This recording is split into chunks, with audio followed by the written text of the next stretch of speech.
A millionaire is driving through a forgotten neighborhood when he sees an empty playground, except for a 7-year-old girl swinging alone, wearing a party hat and wiping away tears.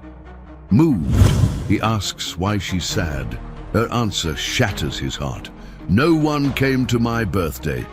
When he learns the party was held in a rundown shack and none of her classmates showed up because their parents thought the house was unfit, the millionaire, owner of the country's largest amusement park, makes a decision that will forever change not only the girl's fate, but his own as well. The rain threatened to fall over Los Angeles on that grey Sunday afternoon, and Robert Miller adjusted the air conditioning in his Mercedes as he drove through the deserted streets on the city's outskirts. At 52, he had built a financial empire few could imagine. But at that moment, he just felt like a tired man heading home after another business meeting that had run longer than planned. The GPS was showing an alternate route due to traffic, taking him through neighborhoods he rarely visited. Simple houses lined the potholed sidewalks, and Robert watched through the armored window as a world that seemed to exist on another planet passed by. So distant was it from his reality of penthouses and mirrored office buildings. That's when he saw the playground, small and weathered, with rusted equipment and yellowed grass. The place was completely deserted except for a solitary figure that made his heart ache in an inexplicable way.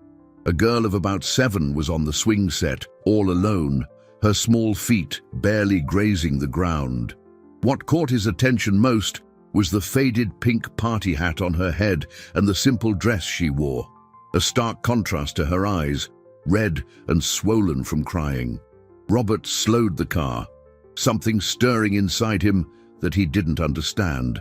There was something about the scene that transported him to long-buried memories of his own childhood, hiding in the empty rooms of silent mansions, waiting for parents who never came home. Unable to explain why, he parked the car and walked toward the playground. The girl looked up as he approached, and Robert saw a sadness so profound it made his throat tighten. For a moment, they just looked at each other in silence. Two completely different worlds connected only by that melancholy afternoon. "Hi," he said softly, crouching down to her level. "Why are you crying?" The girl wiped her nose on the back of her hand, hesitating before answering in a small, broken voice. "Nobody came to my birthday." The words hit Robert like a punch to the gut. He looked again at the faded party hat, at the dress that had clearly been chosen with love for a special occasion, and felt something inside his chest crack. How many times had he waited for guests who never showed up, in rooms decorated by staff while his parents were away on business trips?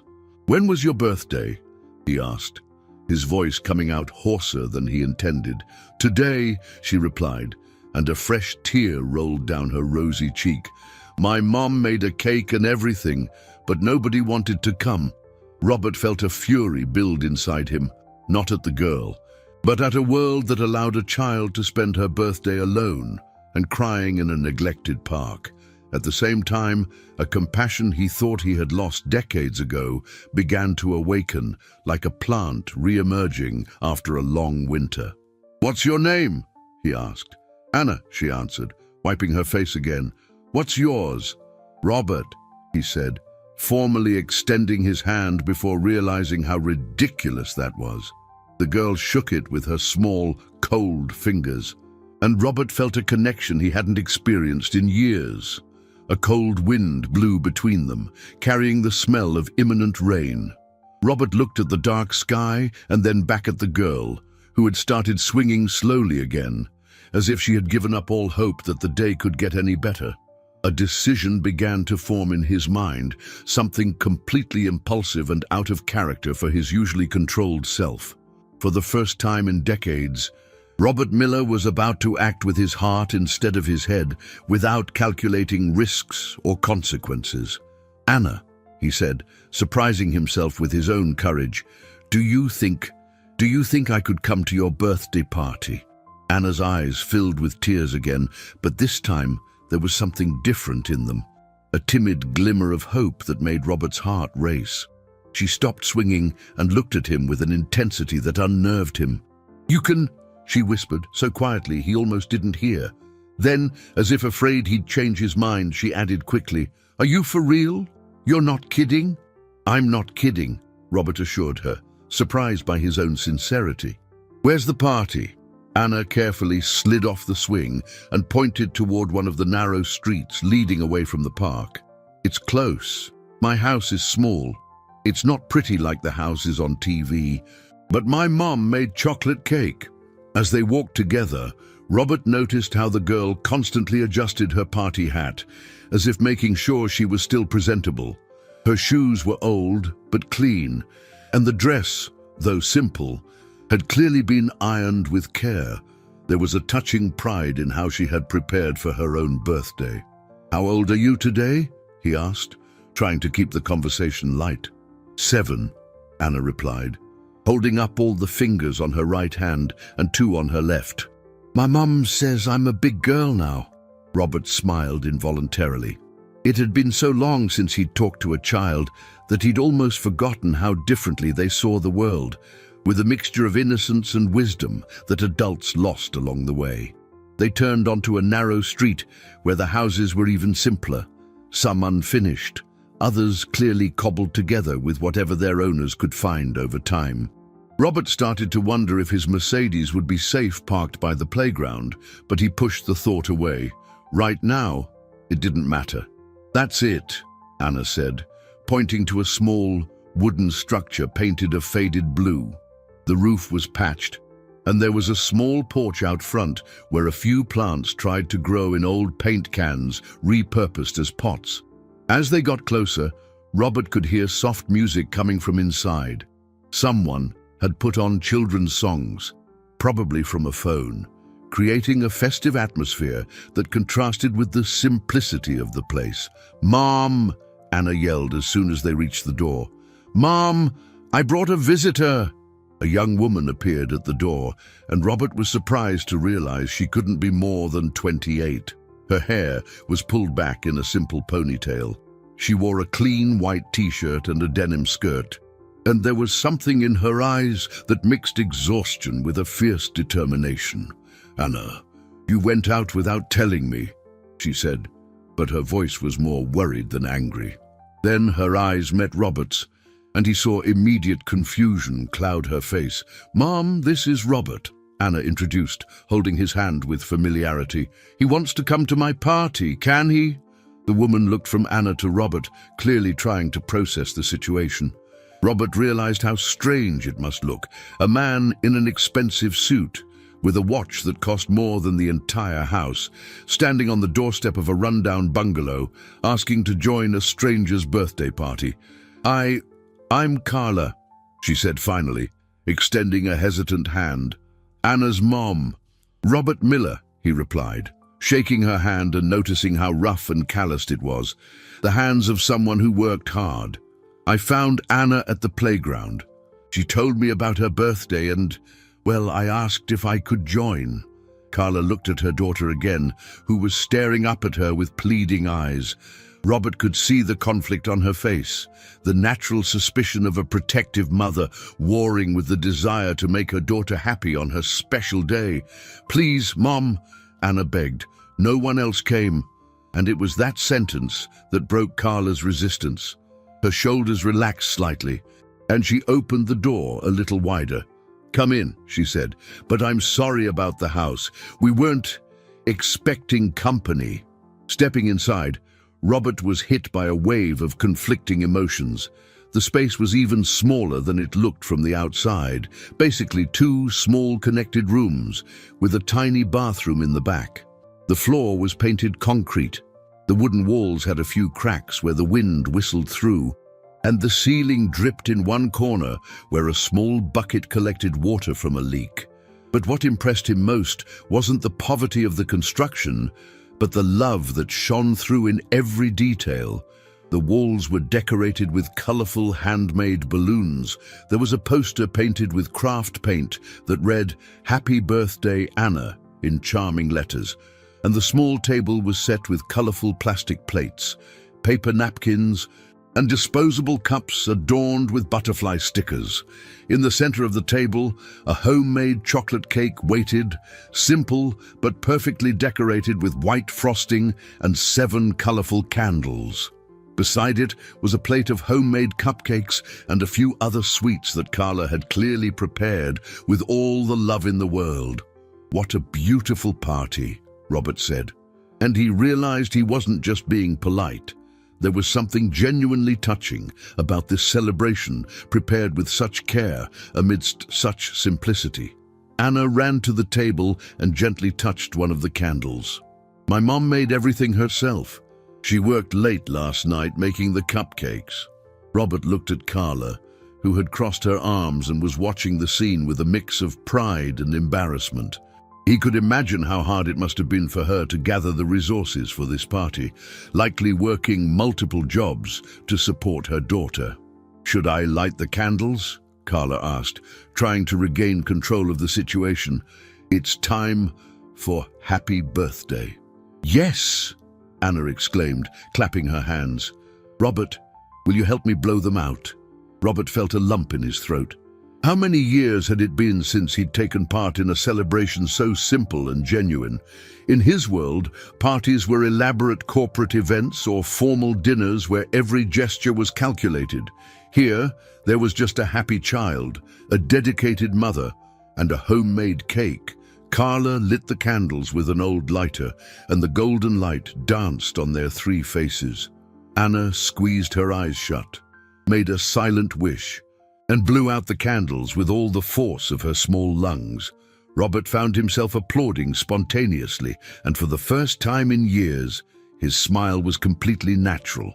"Now, let's eat," Anna announced, already cutting the cake with a large knife that seemed disproportionate in her small hands. Robert accepted a slice of cake on a pink plastic plate and took a bite. It was delicious, moist, with a rich chocolate flavor, and clearly made with basic ingredients but a lot of love. He ate sitting on the floor with Anna, leaning against the wall, while Carla watched them from the single chair in the house. "Is it good?" Anna asked, with chocolate at the corners of her mouth. "It's amazing," Robert replied, and it was true. "Your mom is a great cook." Anna smiled proudly and turned to her mother. "Mom, can we play a game? Can Robert play too?" Carla hesitated for a moment, but her daughter's radiant joy was contagious. "How about hopscotch? I can draw it on the ground outside." For the next few minutes, Robert found himself playing hopscotch in the small dirt backyard, hopping on one foot and laughing like he hadn't in decades. Anna shrieked with joy every time he completed the pattern, and even Carla began to relax, smiling as she watched her daughter so happy. As the sun began to set, painting the sky in shades of orange, Robert realized he had spent hours there and was genuinely having fun. He hadn't thought about business, spreadsheets, meetings, or any of the things that normally occupied his mind. "Robert," Anna said, approaching him as they took a break, "can you come back tomorrow?" The question caught him off guard, and he looked at Carla, seeking some guidance. Carla stepped forward before Robert could answer, placing a protective hand on her daughter's shoulder. "Anna, Mr. Miller has his own life, his own commitments. We can't bother him." Robert noticed the tension in Carla's voice, the way she had carefully chosen her words to maintain distance without hurting her daughter. There was a weary wisdom in her eyes, as if she already knew that people from different worlds eventually returned to where they belonged. "It wouldn't be a bother," Robert said, surprising himself with the speed of his response. "Actually, I haven't had this much fun in a very long time." Anna bounced with joy, but Carla's brow furrowed slightly. Robert could read the concern in her expression, a woman working hard to protect her child, naturally wary of strangers, especially those who seemed to have far more resources than she did. "Mr. Miller," Carla said diplomatically, "I really appreciate your kindness today. Anna was so happy, and that means the world to me." But you don't know me," Robert completed, understanding her hesitation perfectly. "You're right to be careful. I'd do the same thing if I were you." He squatted down again to Anna's level, who was looking at him with hope. "Anna, your mom is right. She needs to get to know me better before I can visit again. That's important for your safety." The girl nodded solemnly, as if she understood the gravity of the situation. "But you won't forget me, all right?" The question struck Robert like a bolt of lightning. He looked at that 7-year-old child with traces of chocolate on her face and eyes full of hope, and felt something definitively shift inside him. How could he forget? How could he go back to his empty penthouse and pretend this afternoon hadn't happened? Never, he promised, and he knew it was a promise he intended to keep. That night, Robert got home and couldn't focus on anything. His 3,000-square-foot penthouse overlooking the city felt simultaneously too luxurious and too empty. He tried to work, but the spreadsheets on his computer screen blurred into the image of the homemade chocolate cake. He tried to watch television, but all he could hear was the echo of Anna's laughter in his memory. At 3 in the morning, he was awake on his balcony, looking out at the city lights and thinking about the difference between having everything and having what truly matters. For the first time in years, Robert Miller questioned if he had built the right life. On Monday morning, he arrived at his office with an idea that his employees would find completely insane. He called a meeting with his corporate events team and presented a plan that left them speechless. "I want to rent out the entire Six Flags for a private children's party," he announced, referring to the most exclusive amusement park in the region. "Mr. Miller," his assistant and Sandra said, trying to hide her surprise, "a private buyout of Six Flags costs over $100,000. Is this for a special corporate event?" "No," Robert replied simply. "It's for a 7-year-old girl's birthday." The silence in the room was absolute. Robert could see the looks exchanged between his employees, the confusion on their faces. He admitted to himself that the idea sounded absurd, but something inside him insisted it was exactly what he needed to do. "I want it for next Saturday," he continued, ignoring the perplexed expressions around him. "The works, decorations, food, rides, the best of everything. And I want you to send personalized invitations to her entire school class." "Sir," his CFO, Marcus, tried to intervene. "Perhaps we should discuss this more calmly."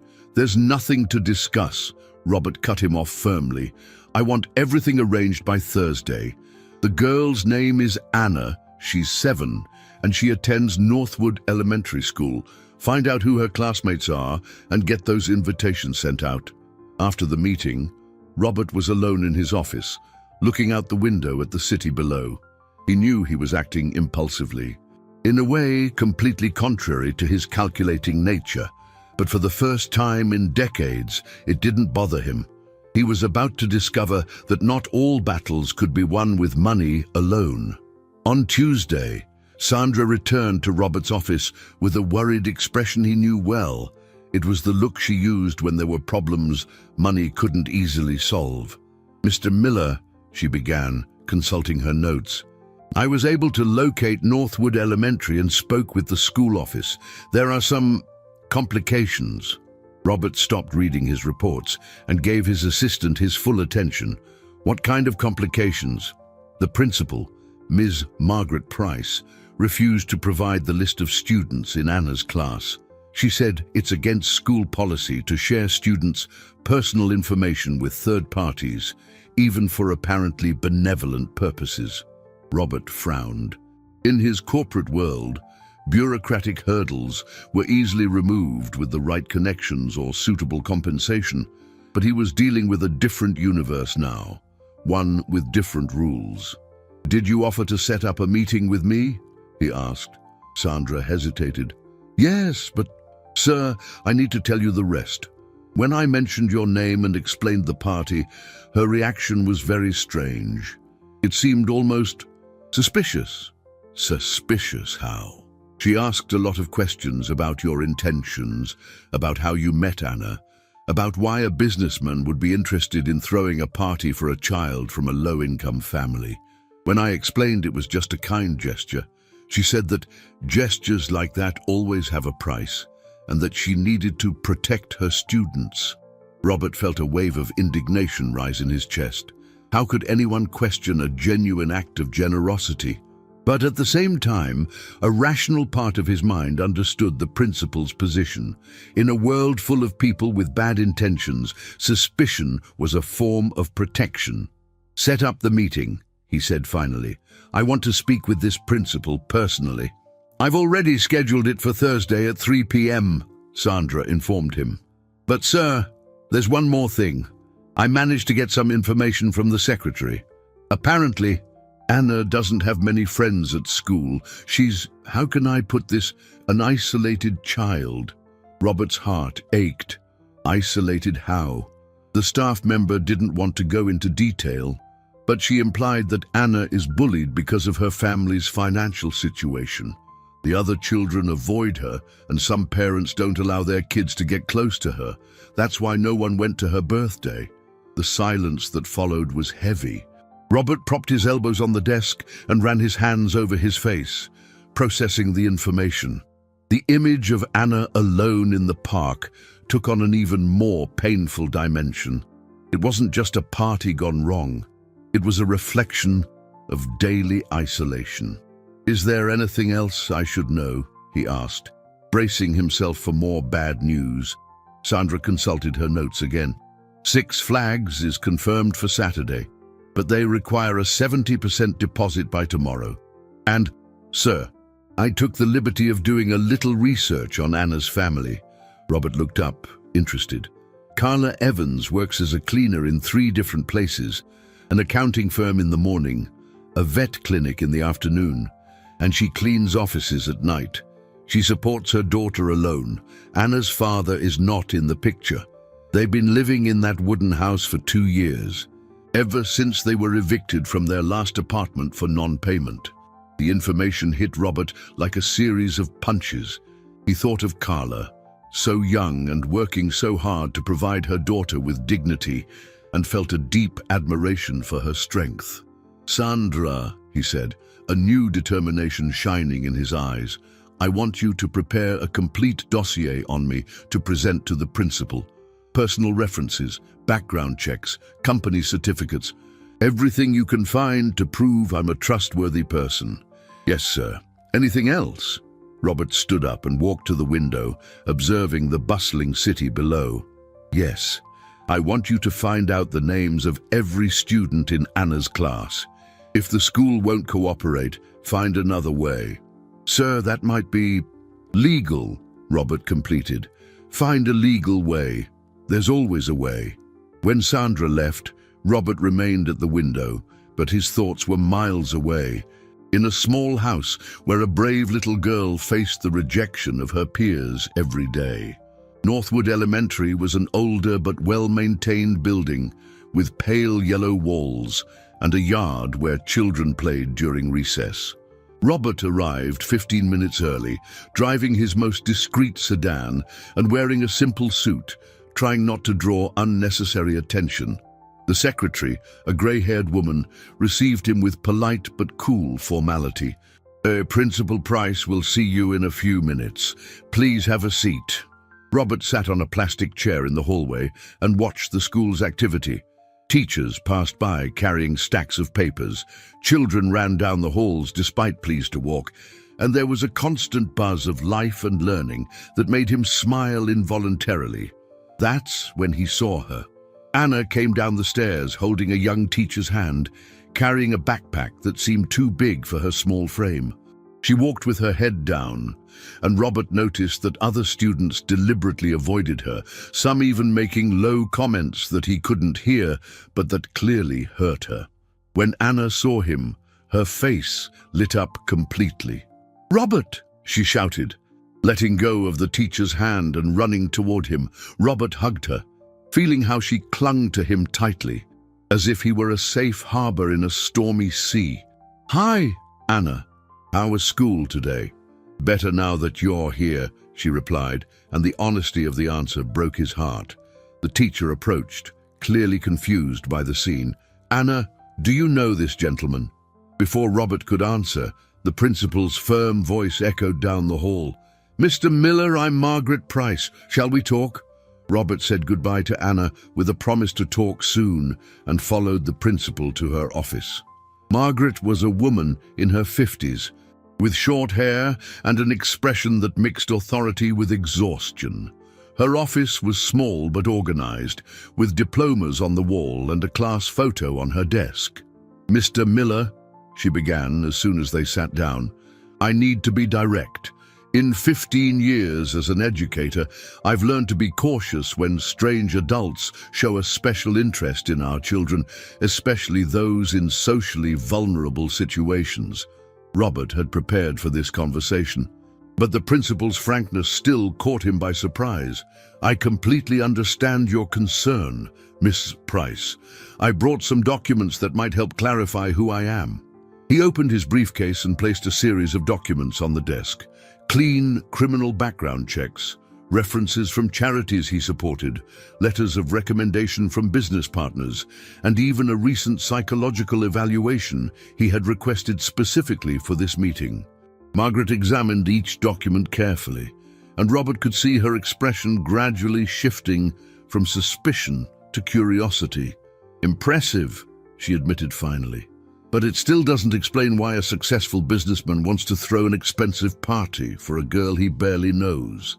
Robert took a deep breath. He had decided to be completely honest. "Because she reminded me of myself as a child, because I saw in her a sadness I know all too well, and because I believe every child deserves to feel special at least once. You had a difficult childhood. I had a lonely childhood," Robert corrected. "Materially, I never lacked for anything. Emotionally, well, let's just say my parents were more interested in building fortunes than in building relationships." Margaret leaned back in her chair, studying him intently. "And now you want to make up for that by helping Anna." "Maybe," Robert admitted. "Or maybe she's helping me more than I'm helping her. I'm not sure, Ms. Price. I just know that when I saw her crying alone in that park, something inside me woke up." The silence that followed was long. Margaret drummed her fingers on the desk, clearly weighing her options. "Mr. Miller," she said finally, "I'm going to be honest with you. Anna is a special child, smart and resilient, but she faces discrimination here because of her family's socio-economic status. Some parents..." She paused, as if choosing her words carefully. "Some parents don't want their children mixing with kids of her kind." Robert felt the anger rise again, but controlled himself. "And what does the school do about that?" "What we can, within our limits. But I can't force families to change their prejudices." Robert leaned forward. "Ms. Price, I want to throw this party not just for Anna, but to show these kids and their parents that she deserves respect and friendship as much as any other child. Can I have your cooperation?" Margaret was silent for long seconds, studying Robert with an intensity that made him feel like he was undergoing a test he wasn't sure he could pass. Finally, she sighed and opened a desk drawer. "Mr. Miller," she said, pulling out a folder, "I'm going to show you something that might change your perspective on what you're trying to do." She opened the folder and placed a series of photographs on the desk. Robert leaned in for a better look and felt his stomach turn. They were photos of Anna at different times in school, alone at recess while other kids played in groups, sitting by herself in the cafeteria, being ignored during group activities. "These photos were taken by our school psychologist over the last 6 months, Margaret explained. "Anna came here a year ago, after she and her mother moved to the neighborhood. At first, she tried to fit in like any child would, but..." She moved to the next photo where Anna was clearly crying in the school bathroom. The parents started to complain. They said they didn't want their kids mixing with children from broken homes. Some went as far as to expressly forbid their children from playing with her. Robert felt a wave of nausea. How could they do that to a child? "It's more common than you think," Margaret replied sadly. "And now, Mr. Miller, imagine what will happen when these same parents find out that a millionaire businessman is throwing an exclusive party for Anna. What will they think? What will they say?" Robert began to understand where she was going. They'll say I have questionable motives. Exactly, and not just that. Margaret stood up and walked to the window. They'll use it as one more reason to isolate Anna even further. They'll say she's different, that she attracts some strange types, that it's dangerous to let their kids near her. The silence in the room was deafening. Robert looked again at the photos of Anna alone and felt his carefully laid plan crumble before his eyes. For the first time, he began to question whether his attempt to help could, in fact, harm the girl even more. "So what do you suggest I do?" he asked. Genuinely lost, Margaret returned to her chair and faced him directly. "Honestly, give up. Leave Anna alone and get on with your life. I know it sounds cruel, but sometimes the best way to help is not to interfere." Robert leaned back in his chair, processing the principal's words. Part of him knew she was right, that his interference could bring more problems than solutions. But another part, a part that had awakened that afternoon in the park, refused to accept that a child should continue to suffer simply because the world was unjust. "And if I found a different way to help?" he asked. "A way that didn't draw so much attention?" Margaret shook her head. "Mr. Miller, the problem isn't how you help. The problem is that any help coming from someone of your social standing will be viewed with suspicion and used against Anna." It was then that Robert had an idea so simple and yet so radical that it made him stand up abruptly from his chair. "What if I changed my social standing?" Margaret looked at him, confused. "What do you mean?" Robert began to pace the small office, his mind working quickly. "What if, instead of a rich businessman doing charity, I just became a friend, someone who genuinely cares without showing off, without grand gestures?" "Mr. Miller." "No," he interrupted, the idea gaining momentum.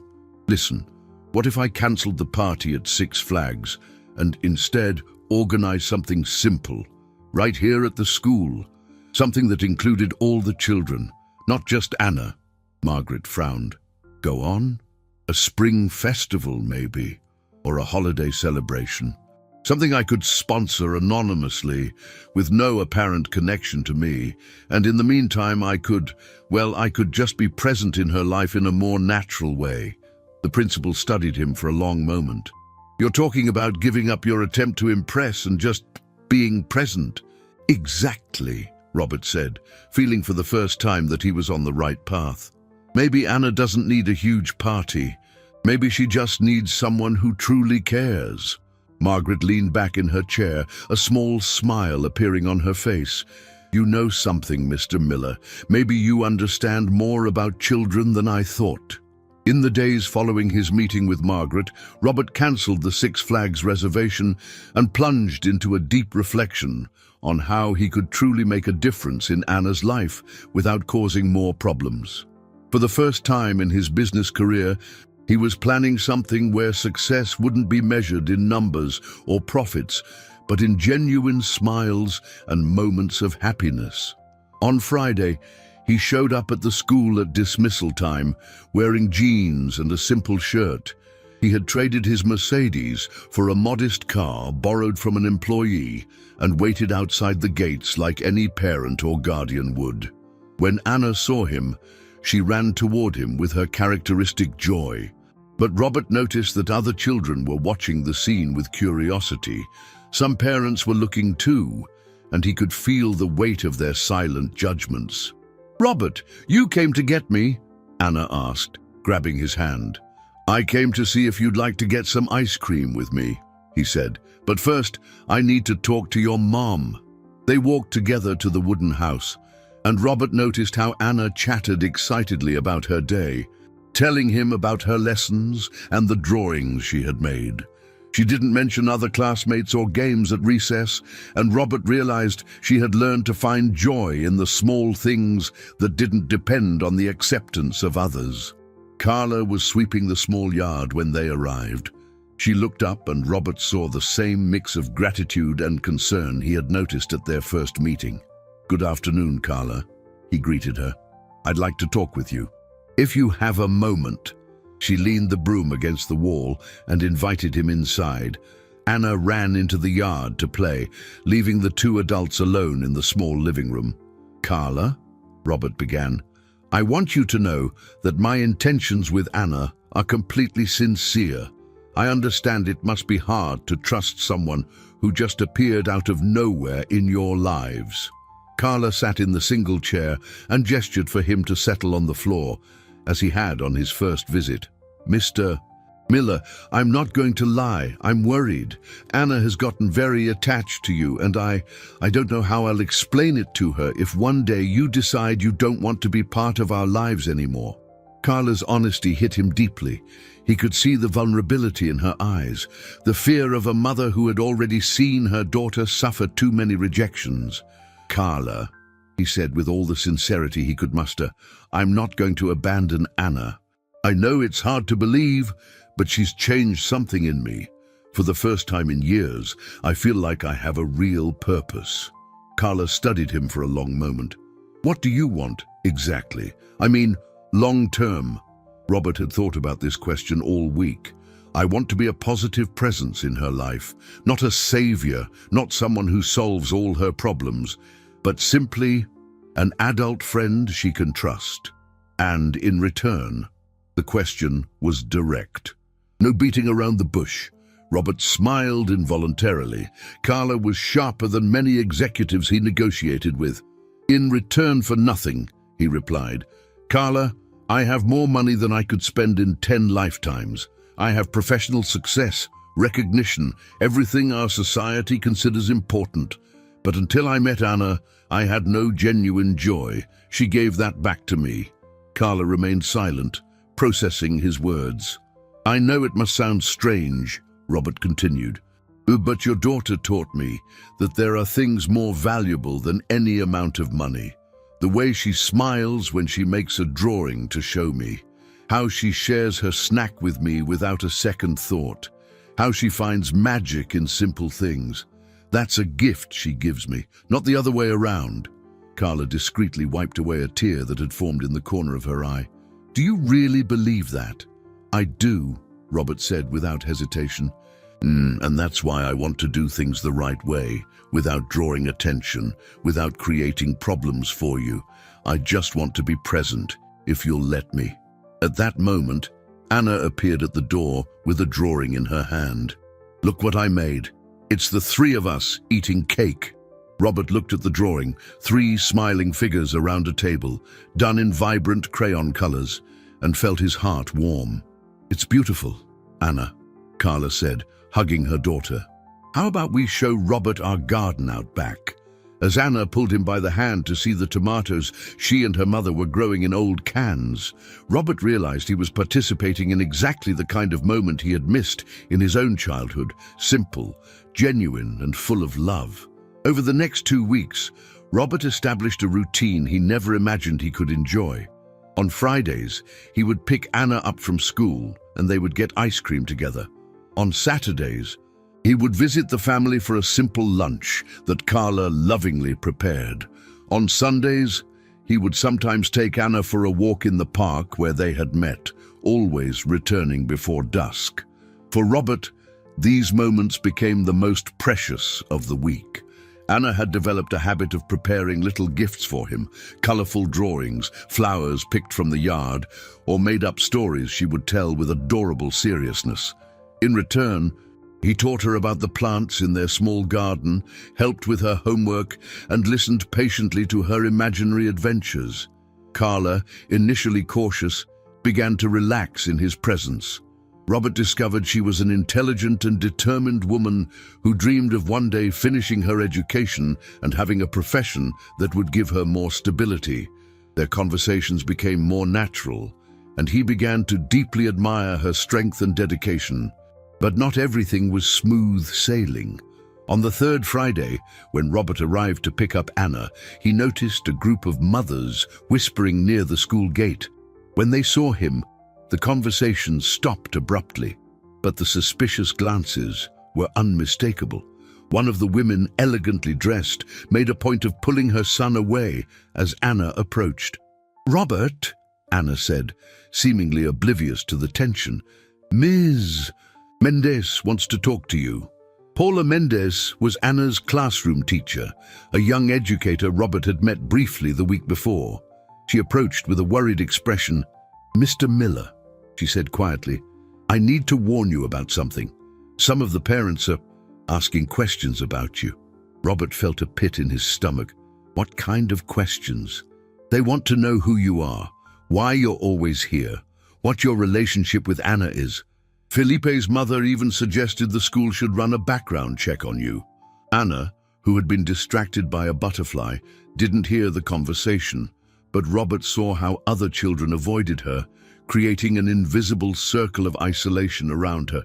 "And what did you tell them?" he asked. "The truth, that you're a friend of the family who offered to help with Anna." But Paula hesitated.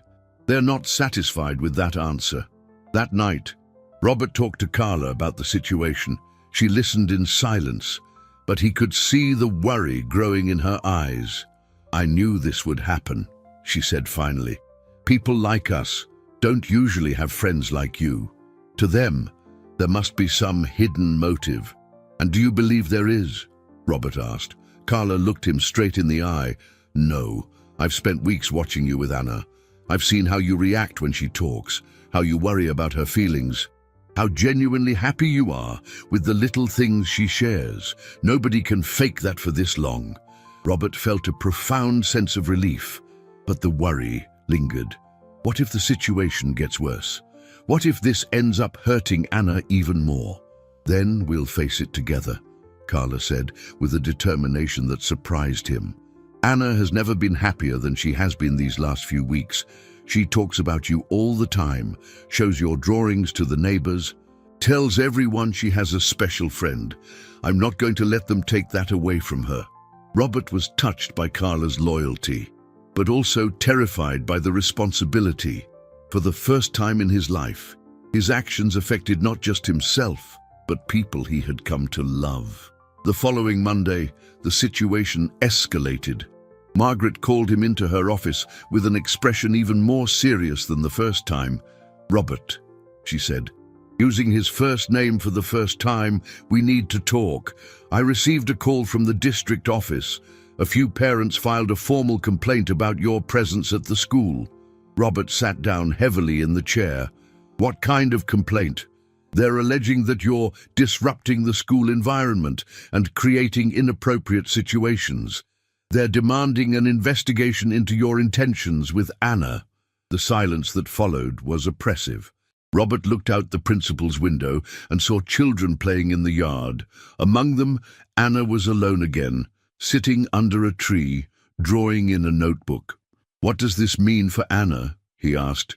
"It means you might need to stay away for a while, until things cool down." Robert felt as if he'd been punched in the gut.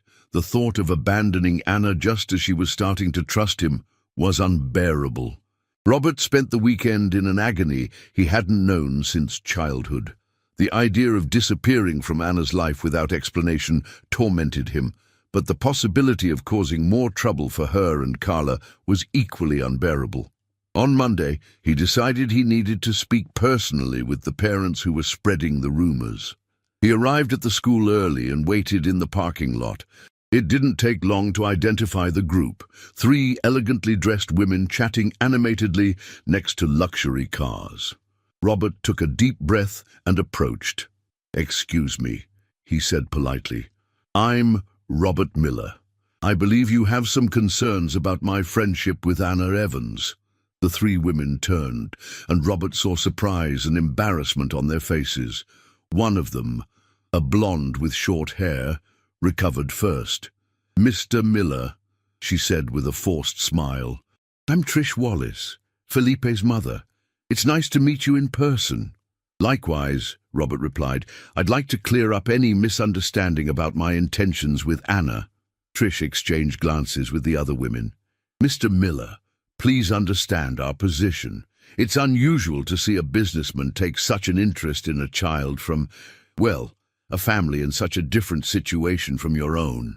Robert remained calm, despite his growing irritation. And what would be the problem with a successful person helping a child in need? "There's no problem at all," another woman, a brunette with stylish glasses, chimed in. I'm Heather Brooks, but understand we have young children here. We have to be cautious. Cautious about what exactly? Robert asked, his patience wearing thin. The women looked at each other again, clearly uncomfortable with the direct confrontation. It was Trish who finally answered, her voice taking on a harder edge. Mr. Miller, we've looked into you. We know you're divorced, no children, extremely wealthy. It doesn't seem natural for someone in your position to develop this kind of affection for a needy little girl. Robert felt his blood boil. What are you implying, exactly? We're not implying anything, Heather said quickly. So, we're just questioning the motives behind so much interest. And what if I told you that Anna reminds me of myself as a child, that I see in her the loneliness I felt and want to help her overcome it? Trish laughed humorlessly. Please, Mr. Miller, men like you don't do charity for sentimental reasons. There's always something else going on. Robert realized he was fighting a losing battle. No matter what he said, these women had already made up their minds. Worse, he was beginning to suspect there was something more behind their hostility. May I ask how you obtained information about my personal life? He questioned. The three looked at each other again, and Robert caught a flash of guilt in their eyes. The information is publicly available, Trish said evasively. Not all of it, Robert pressed. My marital status, for example, that requires a more targeted search. It was then that Heather made the mistake of glancing at the phone in her hand. Robert followed her gaze and saw a messaging app screen with a group chat titled R. Miller Investigation. You created a group chat to investigate me, he asked, incredulous. We created a group to protect our children, Trish answered defensively. Robert felt a mix of anger and sadness. When you think you're protecting your children by teaching them that it's suspicious to show kindness, by showing them they should distrust any gesture of generosity, we're teaching them to be realistic, Heather said. The world isn't a fairy tale, Mr. Miller. You're right, Robert agreed, his voice growing colder. The world isn't a fairy tale. It's a place where a 7-year-old girl cries alone in a park because no one showed up for her birthday. It's a place where adults create group chats to attack someone who's trying to make a child smile. The women fell silent, but Robert wasn't finished. You want to know the truth about my motives? Anna taught me that I had forgotten how to feel genuine joy. She showed me that there are things more important than money and success. And now you want to take that away from her because you can't believe that kindness can exist without strings attached. Robert turned to leave, but stopped and looked back at them one last time. You should know you're not protecting your children. You're teaching them prejudice, suspicion, and cruelty. And one day, when your children need the kindness of a stranger, I hope they find someone better than you. 3 days after the confrontation in the school parking lot, Robert discovered the situation had deteriorated far beyond what he had imagined. Sandra arrived in his office on Thursday morning with a look of panic he had never seen before. Mr. Miller, she said, placing a tablet on his desk, you need to see this. On the screen was a post on a local social media network that made Robert feel as if the floor had disappeared from under his feet. The post, shared hundreds of times, showed a photo of him leaving the school with Anna, accompanied by a caption that read, "Obsessive millionaire stalks underprivileged child. Parents allege suspicious behavior. Demand investigation." Robert read the comments with growing horror. Malicious speculation about his intentions multiplied, each more cruel than the last. Some people had even shared his personal information, including his company's address. How did they get this photo? He asked, his voice hoarse. Probably someone at the school, Sandra replied. Sir, there's more. Your ex-wife called this morning. Robert looked up, surprised. He and Valerie had divorced 5 years ago after a loveless marriage that lasted only 3 years. They rarely spoke, except through their lawyers. What did she want? She said she saw the post and that, well, she's concerned about your reputation. She mentioned something about the divorce settlement and how this scandal could affect the business. Robert understood immediately.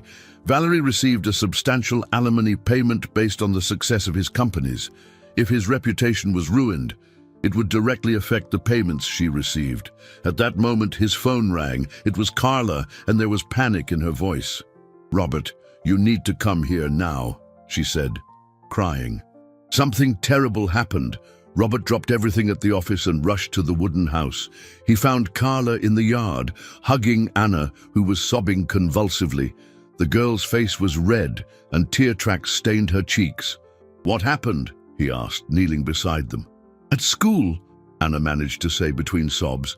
"The kids, they said you're a bad man who's going to hurt me." Robert felt as if he'd been physically struck. He looked at Carla, who was just as devastated. "The mothers showed the post to their children," Carla explained bitterly. "They've turned Anna into a freak. The kids are scared of her now. They say she attracts dangerous men." "Miss Mendez tried to defend her," Anna continued, "but the kids wouldn't listen. At recess, nobody would play with me. They said if they played with me, you might show up and... Anna couldn't finish the sentence. Breaking down into sobs again, Robert hugged her, feeling his own tears burn his eyes. "Anna," he said softly, "look at me." The girl lifted her red-rimmed eyes and met his gaze. "You know I would never, ever hurt you, don't you?" Anna nodded vigorously. "I know, but they don't. And now they're scared of me." Robert looked at Carla over Anna's head and saw in her eyes the same thought that was running through his own mind. Maybe it would be better if he stayed away. "Carla," he said quietly, "maybe we should—" "No," she interrupted firmly.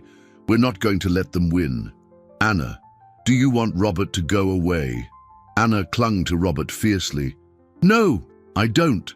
"Then he won't," Carla said, a fierce determination in her voice. "Robert, these people are trying to tear us apart because they can't accept that someone can just be good. But if you give up now, they win. And Anna learns that the people we love can abandon us when things get hard." Robert looked at the two of them, a young woman who had faced unimaginable adversity and kept fighting, and a little girl who had suffered rejection after rejection, but could still love without reservation. They were willing to fight for him, just as he was willing to fight for them. "Then we fight," he said, embracing them both. "But I have to warn you, it might get a lot worse before it gets better." "I don't care," Carla said. "Anna deserves to have people in her life who care about her. And you deserve to be happy," Anna added, looking up at Robert with a wisdom that shouldn't exist in someone so young. At that moment, Robert knew there was no turning back, regardless of the consequences. He would not abandon these two people who had become his chosen family. The weekend that followed was the hardest Robert had ever faced. The social media posts continued to spread, and he discovered the situation had breached the school's boundaries, even affecting his business. 2 major clients cancelled meetings, citing image concerns, and some of his own employees started looking at him differently. On Monday morning, Sandra informed him that Valerie had scheduled an urgent meeting with him for that afternoon. Robert knew it wouldn't be a pleasant conversation. Valerie arrived at the office dressed in a flawless power suit, her blonde hair perfectly coiffed, and an expression of cold determination Robert knew all too well. She had been like that throughout their entire marriage, calculating, concerned only with appearances and social status. "Robert," she said, sitting in the chair opposite his desk without being invited, "we need to resolve this ridiculous situation before it ruins everything we've built." "We didn't build anything, Valerie," Robert replied. "We've been divorced for 5 years, and you still pay me a substantial alimony based on the success of your companies," she retorted.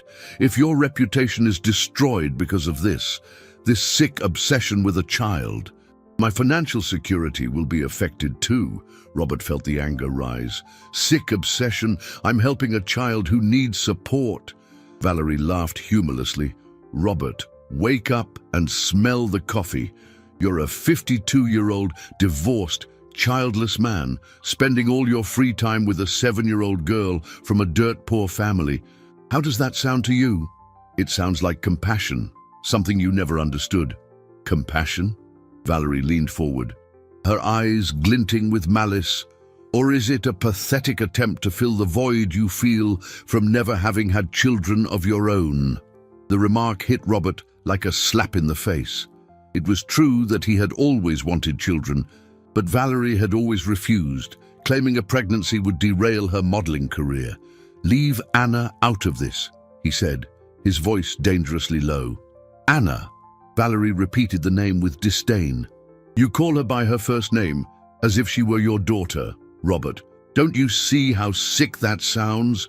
Robert shot up from his chair, but Valerie continued, relentless. "You know what I think is happening. You're having a midlife crisis and using this poor child as a way to feel important, needed. You're playing daddy at the expense of a vulnerable family." "Enough," Robert said, his voice cutting through the air like a blade. "No, Robert. Now you're going to listen to me." Valerie stood up too, facing him directly. "I organized this social media campaign. I convinced those mothers to investigate you, and I will keep going until you stop this charade." The silence that followed was deafening. Robert looked at the woman who had been his wife and saw a stranger with a heart of ice. "You did what?" "I did what was necessary to protect our interests," Valerie said without a hint of remorse. "Robert, you may be my ex-husband, but you're still my income stream. I will not let you destroy that over a sentimental whim." Robert walked to the window, trying to process the betrayal. Valerie had orchestrated everything: the mother's suspicion, the malicious posts, Anna's suffering at school, all to protect her own financial comfort. "Robert," Valerie continued, "I have a proposal. You walk away from this family immediately and publicly. You issue a statement saying you realized your help was being misinterpreted and that you've decided to focus on institutional charities. In return, I'll stop the campaign and let your reputation recover." Robert turned to face her. "And if I refuse, then I will escalate the attacks. I have contacts in the media, Robert. I can turn this into a national scandal. You'll be known as the businessman who preys on underprivileged children. Your company will go under, and I will sue you for breach of our settlement agreement."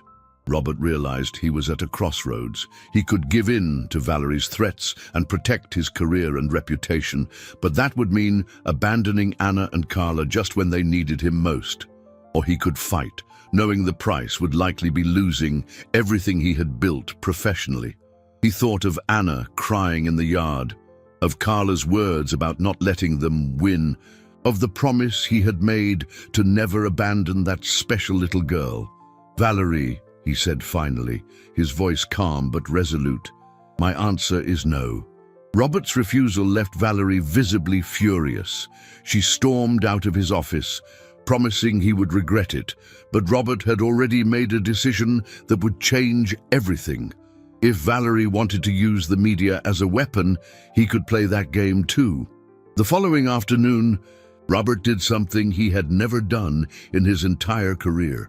He called a personal press conference, not to talk about business or product launches, but to defend his honor and protect Anna. The event hall in his corporate building was packed. Journalists from various outlets attended, some curious, others clearly expecting a scandal. Robert stepped up to the podium with a folder in his hand and a determination that surprised even his closest staff.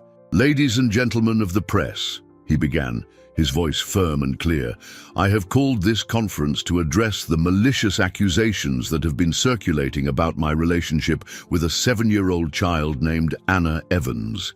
A murmur went through the hall. Robert opened the folder and took out a series of documents. "First, I want to present psychological evaluations from 3 independent professionals, attesting to my mental stability and the absence of any behavioral disorders. Second, I have here updated clean background checks and a private investigation I commissioned on myself so that all of you have access to the same facts." He paused, observing the surprised faces in the audience. But I'm not here just to defend myself. I'm here to expose the truth about who is really behind this smear campaign. Robert played a recording on the sound system. It was the conversation he'd had with Valerie in his office the day before. His assistant Sandra had suggested he record all meetings after the problems started, and he had taken her advice. Valerie's voice echoed through the hall. I organized this social media campaign. I convinced those mothers to investigate you, and I will keep going until you stop this charade. The silence in the hall was absolute. Robert saw reporters scribbling furiously and photographers firing their cameras. This woman is my ex-wife, Robert explained. She orchestrated a defamation campaign against me because she fears that any damage to my reputation will affect the alimony she receives. She used the fear and prejudice of a few mothers to attack not just me, but an innocent child. Robert took a deep breath before continuing. Anna Evans is a 7-year-old girl I met crying alone in a park because no one had shown up for her birthday. She touched me deeply because she reminded me of my own lonely childhood. Yes, I decided to help her. Yes, I became a friend to her family. And no, there is absolutely nothing inappropriate about this relationship. He held up a photo Anna had drawn, enlarged for everyone to see. It was the drawing of the three of them eating cake together, with the words, "My chosen family," written in colorful, childish letters. This is Anna's view of our relationship. To her, I'm simply someone who cares, who shows up when I promise I will, who celebrates her small victories and comforts her when she's sad. To me, she's a reminder that pure goodness exists in the world. Robert put the photo down and looked directly at the cameras. Today, I want to announce that I am creating a foundation dedicated to helping children in vulnerable situations. Not because I want to clean up my image, but because Anna taught me that there are thousands of children like her who deserve love, opportunities, and dignity. He paused, emotion showing in his voice for the first time. I am also offering a full scholarship for Anna to one of the best private schools in the city and a job with a respectable salary for her mother, Carla Evans, at one of my companies, not as charity but in recognition of the value and strength of this extraordinary family. The hall erupted with questions, but Robert held up a hand. One last thing. To any parent watching, teach your children that kindness isn't suspicious, that compassion doesn't have ulterior motives, and that the world becomes a better place when we extend a hand to those in need. Anna taught me that.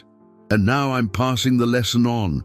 Robert left the podium under a barrage of flashbulbs, knowing he had changed not only his own life, but possibly the future of Anna and Carla forever.